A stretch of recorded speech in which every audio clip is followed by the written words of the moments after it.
Assalamualaikum warahmatullahi wabarakatuh. Untuk materi bab pertama, surat 8 mengenai nilai-nilai yang ada dalam Pancasila. Setiap negara memerlukan landasan ataupun dasar negara atau pandangan hidup bangsa negara agar negara tersebut bisa kuat dan kokoh. Nah, begitu juga mungkin kita mesti ingat peristiwa yang terjadi di Provinsi Aceh, di mana pada waktu itu Aceh dilanda tsunami atau gempa bumi yang sangat besar yang terjadi pada tahun 2004.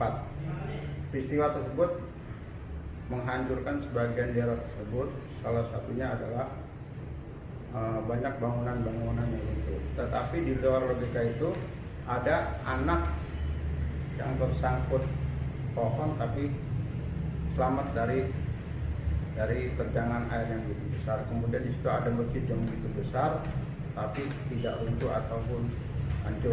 Nah, itulah salah satu rahmat Tuhan Yang Maha Esa yang telah memberikan berbagai macam kekuatan sehingga bangunan masjid itu dapat kokoh dan kuat. Nah, begitu juga bangsa kita, negara kita adalah landasan kehidupan bernegara, di mana setiap negara memerlukan landasan kehidupan bernegara. Kalau umpamanya negara tidak memiliki landasan negara, otomatis akan hancur. Nah, begitu juga Pancasila sebagai dasar negara. Pancasila sebagai dasar negara, di mana Pancasila merupakan norma dasar ataupun kaidah negara yang fundamental yang mengatur penyelenggaraan negara, setiap aktivitas negara, penyelenggara negara, serta lembaga negara baik di tingkat pusat ataupun di tingkat daerah. Nah, inilah salah satu konsep kenapa Pancasila bisa dikatakan sebagai dasar negara, karena kehidupan ketenagaraan kita harus benar-benar dapat dilaksanakan dengan baik. Salah satunya Pancasila sebagai dasar negara tercantum di dalam pembukaan UUD 45 pada alinea keempat.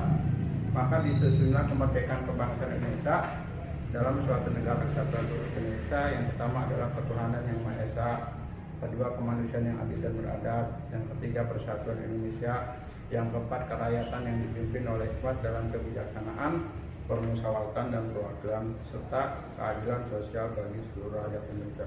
Nah, itulah salah satu konsep Pancasila sebagai dasar negara yang tercantum di dalam pembukaan UUD 45 pada alinea keempat. Kemudian di dalam pembukaan UUD 45 pada alinea keempat, di mana Pancasila sebagai dasar negara ditetapkan oleh PPKI. PPKI itu adalah Panitia Persiapan Kemerdekaan Indonesia yang dilakukan pada tanggal 18 Agustus 1940. Nah, ini membuktikan bahwa Pancasila sebagai dasar negara ini merupakan fondasi bagi bangsa kita agar bangsa kita ini bisa kuat dapat menjalankan aktivitas kenegaraan, serta rakyat Indonesia juga mampu untuk membantu pemerintah kita dalam menjalankan tugas tersebut. Ya. Nah, oleh karena itu, dengan adanya Pancasila sebagai dasar negara, tentunya kita sebagai warga negara harus mendukung upaya-upaya apa pemerintah kita ini dalam menjalankan kegiatan ketatanegaraan.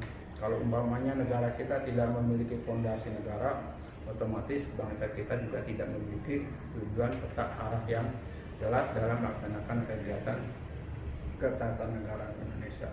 Nah, demikianlah salah satu isi dari materi tentang Pancasila sebagai dasar negara. Kemudian yang kedua adalah Pancasila sebagai pandangan hidup bangsa Indonesia. Ya, ada sebuah cerita yang sangat menarik di mana seorang anak tukang becak tapi mampu menyekolahkan anaknya sampai masuk ke perguruan tinggi. Nah, ini salah satu cerita yang sangat menarik buat kita semua yang sebagai inspirasi bagi kita semua agar kita mampu untuk mengingat betapa besarnya yang namanya cita-cita itu tidak mungkin semuanya orang yang begitu bisa berhasil, tapi orang tua yang tidak mampu juga bisa menyekolahkan anaknya sampai ke perguruan tinggi. Nah, di sini bisa dilihat dari kisah seorang tukang becak yang penghasilannya itu cukup pas-pasan, ya sehari cuma berpenghasilan 20-30 ribu. Kemudian dia dapat mampu menyekolahkan anaknya sampai perguruan tinggi, bahkan anak tersebut sampai masuk diterima di UGM ataupun salah satu universitas negeri yang sangat terkenal.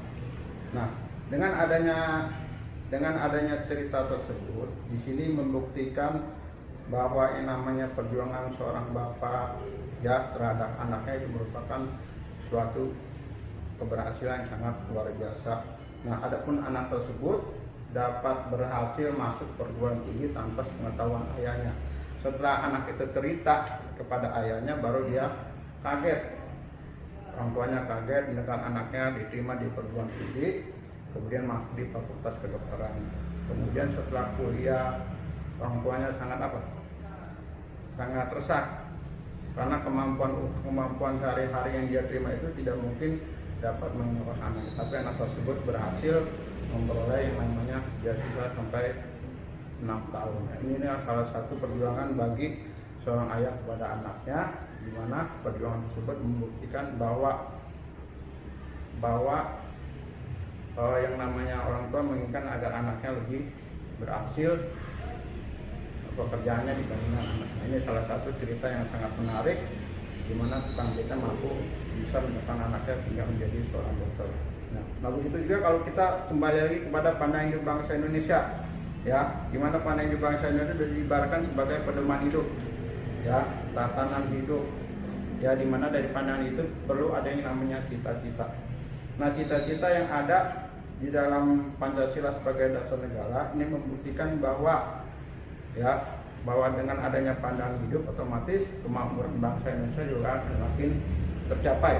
Nah, oleh karena itu dengan adanya pandangan hidup inilah maka apapun yang namanya masalah bangsa Indonesia, persoalan bangsa Indonesia dapat diselesaikan dengan jalan musyawarah. Nah, ini salah satu bukti bahwa yang namanya pandangan hidup adalah cita-cita yang didam-idamkan bagi bangsa Indonesia.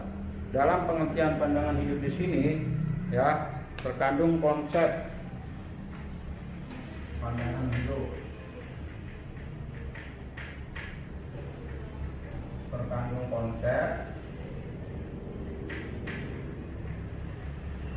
terkandung konsep dasar mengenai kehidupan yang kita citakan, dasar mengenai kehidupan yang kita citakan. Nah, inilah salah satu momentum kenapa bangsa Indonesia memiliki pandangan hidup bangsa Indonesia, karena salah satunya adalah agar bangsa kita ini bisa mampu memakmurkan bagi rakyat kita semua, negara kita semua, agar negara kita itu menjadi negara yang besar. Nah, inilah salah satu konsep tentang pandangan hidup bangsa Indonesia. Kemudian bangsa Indonesia lahir dan dari sejarah yang sangat panjang, dari yang awalnya kerajaan, kemudian menjadi negara yang terjajah oleh bangsa Barat, kemudian dapat merdeka pada tanggal 17 Agustus 1945. Inilah salah satu konsep mengapa Pancasila sebagai pandangan hidup bangsa Indonesia. Ini salah satu cita-cita bagi bangsa Indonesia untuk memakmurkan rakyat Indonesia, agar rakyat Indonesia itu bisa lebih baik dan maju untuk bangsa dan negara. Demikianlah materi bab 1 tentang nilai-nilai luhur Pancasila yang ada dalam Pancasila sebagai dasar negara dan pandangan hidup bangsa Indonesia.